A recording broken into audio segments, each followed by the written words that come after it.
Hello students, today we are going to discuss history part of social science, and the topic of ours, the first chapter, the French Revolution, and the topic is French society during of the late 18th century. Students, generally we often take the ideas of liberty, freedom and equality for granted.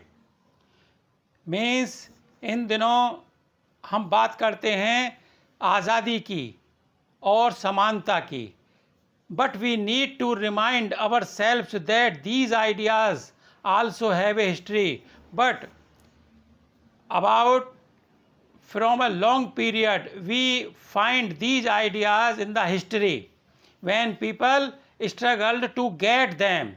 By looking at the French Revolution, we will read a small part of that history.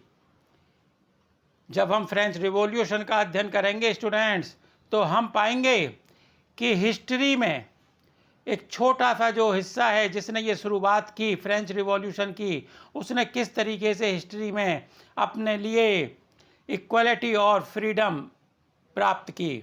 The French revolution led to the end of monarchy in France, और ये एक prominent event है history की जिसमें France में monarchy का and हुआ, अर्थात राजशाही का, राजाओं के शासन का अंत हुआ. A society based on privilege gave way to a new system of governance. एक ऐसे समाज ने जो जन्मजात सुविधाओं का भोग करता था, उसे मजबूर होना पड़ा कि वह एक प्रशासनिक व्यवस्था को नए रूप में लोगों के सामने प्रस्तुत करे. The declaration of the rights of man during the revolution announced the coming of a new time. और इससे जो डिक्लेरेशन हुआ लोगों के अधिकारों का, उसने हमारे इतिहास में एक नया रास्ता खोला जिसने और देशों के सामने भी एक एग्जाम्पल प्रस्तुत किया. Students, now we are going to discuss French revolution. French revolution को हम परिणाम के रूप में जानें उससे पहले हम जानेंगे कि आखिर 1774 में फ्रांस की क्या व्यवस्था थी और किन कारणों से ये रिवॉल्यूशन हुआ. यानी हमको फ्लैशबैक में जाना होगा, तब हम जानेंगे कि किस प्रकार से लोगों ने ये आंदोलन किया फ्रांस में. In 1774 Louis 16th of the Bourbon family of kings ascended the throne of France. ये समय था 1774 का, जब लुइस 16th नाम के एक राजा ने, जो बॉर्न फैमिली से बिलोंग करता था, वह गद्दी पर बैठा फ्रांस में. He was 20 years old and married to the Austrian princess Marie Antoinette.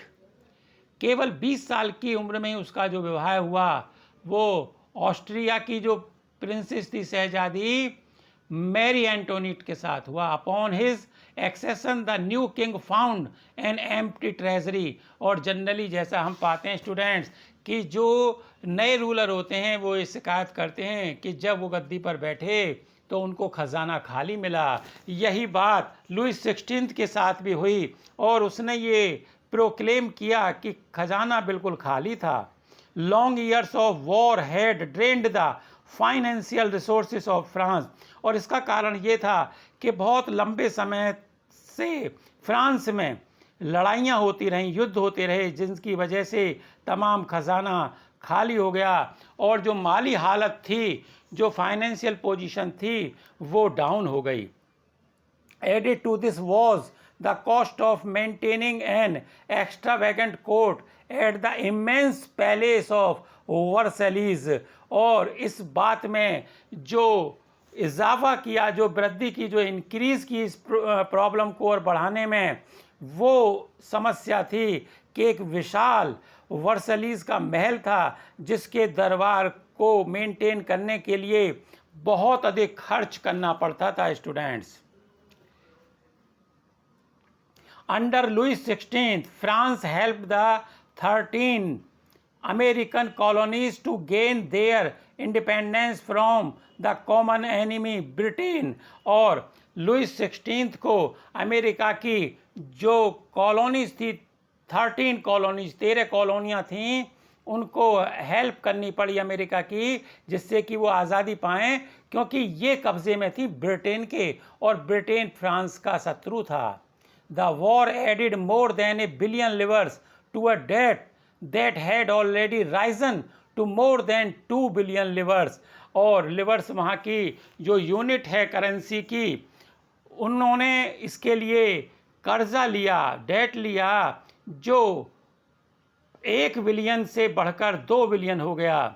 Landers who gave the state credit now began to charge 10% interest on loans.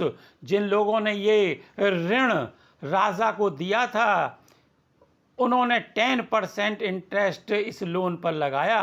So the French government was obliged spend an increasing percentage of its budget on interest payments alone। इसलिए जो France की सरकार थी उसको मजबूर होना पड़ा कि वो इस ब्याज के भुगतान के लिए अपने जो बजट में वो सुधार करे और वो तरह तरह के अपने खर्चों में कटौती करे, या उसे मजबूर होना पड़ा कि वो टैक्स लगाए लोगों पर। To meet its regular expenses, such as the cost of maintaining an army, the court, running government offices or universities, the state was forced to increase taxes। अब मजबूर होना पड़ा राजा को, सत्ता को, एडमिनिस्ट्रेशन को कि वो अपने रोज़मर्रा के खर्चों को, जैसे कि आर्मी के मेंटेने में, जैसे कि कोर्ट के मेंटेनेंस में, और सरकार को चलाने में, ऑफिसेस को चलाने में और यूनिवर्सिटीज़ को रन कराने में मजबूर होना पड़ा कि वो टैक्सों में वृद्धि करें। Yet even this measure would not have sufficient. French society in the 18th century was divided into 3 estates and only members of the 3rd estate paid taxes। एक बहुत जो बुरी स्थिति थी उसमें ये था कि ये जो समाज था फ्रांस का, ये 3 ग्रुपों में बटा हुआ था, फर्स्ट एस्टेट, सेकंड एस्टेट और थर्ड एस्टेट। फर्स्ट एस्टेट में राजा और उसकी फैमिली हुआ करती थी, सेकंड एस्टेट में नोबिलिटी और चर्च से जुड़े हुए जो पादरी वगैरह, क्लर्जी वगैरह हुआ करते थे, और थर्ड एस्टेट में कॉमन पीपल होते थे, पीजेंट्स होते थे। यहाँ विडंबना ये थी कि जो थर्ड एस्टेट्स के गरीब लोग थे उन्हीं को टैक्स देना पड़ता था। Peasants made up about 90% of the population, और ये जो संख्या थी 90% थे पीजेंट्स, किसान लोग। However, only a small number of them owned the land they cultivated। हालांकि इन लोगों के पास बहुत कम ऐसे लोग थे इन किसानों में जिनके पास अपनी ज़मीनें थीं। About 60% of the land was owned by nobles। पूरी ज़मीन जो थी, सारी ज़मीन का 60% जो पार्ट था वो केवल लॉर्ड के पास था, जिनमें कि नोबल्स थे, चर्च थे और अदर रिचर मेंबर्स थे of the third estate. Third estate में भी कुछ रिच पीपल थे, उनके पास चर्च से जुड़े हुए जो भी मेंबर्स थे, क्लर्जी वगैरह, पादरी वगैरह, ये लोग इनके पास, और दूसरा जो लॉर्ड और नोबल्स थे उन लोगों के पास जो टोटल हमारी लैंड थी उसका 60% जो पार्ट था वो उनके अधिकार में था। The members of the first 2 estates, that is the clergy and the nobility, enjoyed certain privileges by birth। और जो फर्स्ट और सेकंड एस्टेट के जो भी मेंबर थे, जिनमें कि आपके नोबल्स और क्लर्जी थे, ये लोग जन्म से ही कुछ मिलने वाली सुविधाओं का भोग करते थे।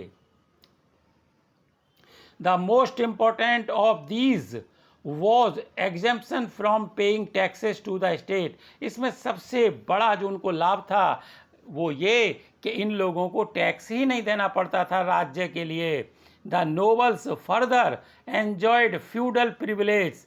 ये जो नोबल्स थे इनको फ्यूडल प्रिविलेज का भी लाभ होता था। फ्यूडल प्रिविलेज, फ्यूडल एक ऐसी व्यवस्था थी जिसमें जो पीजेंट्स थे उन्हें नोबल्स की और किंग की भी जो ज़मीन है उसको जोतना बोना पड़ता था, और इसमें जो पैदावार होती थी उसका हाफ जो पार्ट है वो राज्य को टैक्स के रूप में चला जाया करता था।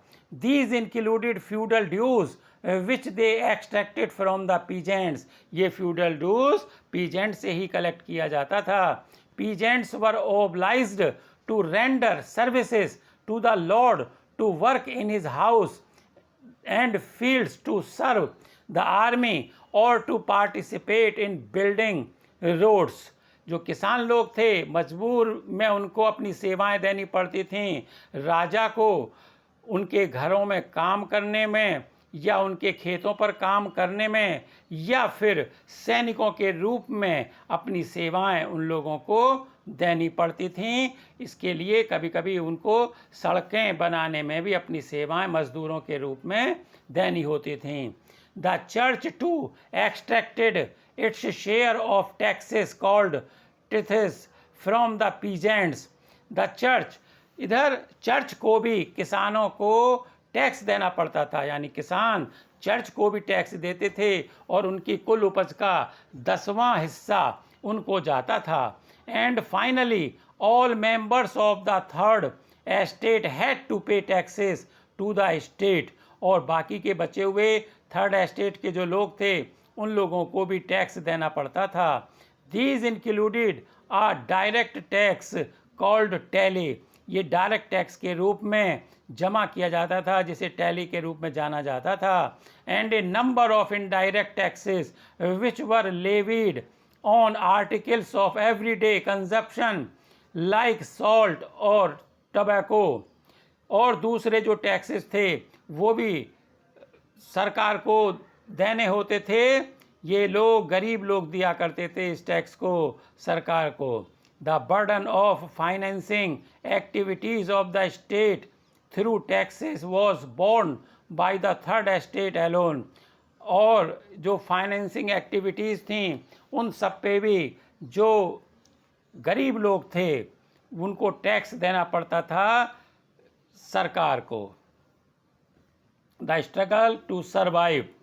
The population of France rose from about 23 million in 1715 to 28 million in 1789। दूसरी एक समस्या और कि जो पॉपुलेशन थी फ्रांस की वो 1715 में 23 मिलियन थी, जो 1789 में बढ़कर 28 मिलियन हो गई। इसका मतलब there was also a problem in increasing in the population. This led to a rapid increase in the demand for food grains. As students, you know, as population increase, so likewise the demand for food grains also increased. Production of grains could not keep pace with the demand. As production was restrained, it was as it was. There was no change in the production, so the demand and supply would not equal। इसका meaning ये हुआ students कि जनसंख्या बढ़ने के साथ साथ जो प्रोडक्शन था वो नहीं बढ़ा, इसलिए जो सप्लाई थी वो डिमांड के साथ नहीं चल पाई, सप्लाई कम हो गई और डिमांड ज़्यादा। So the price of bread, which was the staple diet of the majority, rose rapidly। इसलिए ब्रेड जैसी कॉमन थिंग जो रोज़मर्रा के जीवन में काम आती है उसके दाम बहुत तेजी से बढ़ गए। Most workers were employed as laborers in workshops whose owner fixed their wages। ज़्यादातर जो काम करने वाले मजदूर थे वो फैक्ट्रियों में काम किया करते थे और उनकी जो वेज थी, मजदूरियां थीं, वो मालिकों ने फिक्स कर दी थी। But wages did not keep pace with the rise in prices as it was we given earlier that supply could not keep a pace with the demand. Likewise, the wages could not keep a pace with the prices. Prices were rising, but wages were still, it was not increased. So इससे क्या हुआ, जो real value थी लोगों के पास purchasing की, buying की, वो कम रही, कम हो गई. So the gap between the poor and the rich widened. इस प्रकार से जो एक खाई थी अमीरों और गरीबों के बीच, वो बढ़ती चली गई. अमीर और अमीर होते चले गए और गरीब होते चले गए. Things became worse whenever drought or hail reduced the harvest. ये समस्या और ज़्यादा खतरनाक और बिगड़ जाती थी जब कभी ओले पड़ने से या फसल में सूखा पड़ने से वो खराब हो जाती थी. This led to a subsistence crisis, something that occurred frequently in France during the old regime. ये जो समस्या थी इसने एक सिविल वार की स्थिति ला दी, क्योंकि प्राइसेस बहुत ऊंचे चले गए थे और गरीब लोगों के पास में बाइंग के लिए जो कैपेसिटी थी वो बहुत कम हो गई. ये समस्याएं फ्रांस में थीं 1789 से पहले, जिन्होंने लीड किया रिवॉल्यूशन की तरफ. और ये रिवॉल्यूशन कैसे हुआ, इसमें कॉमन पीपल ने क्या रिएक्ट किया, ये हम सब अगली वीडियो में जानेंगे. स्टूडेंट्स, अगला प्रेजेंटेशन आप सुनिएगा नेक्स्ट. Okay, bye.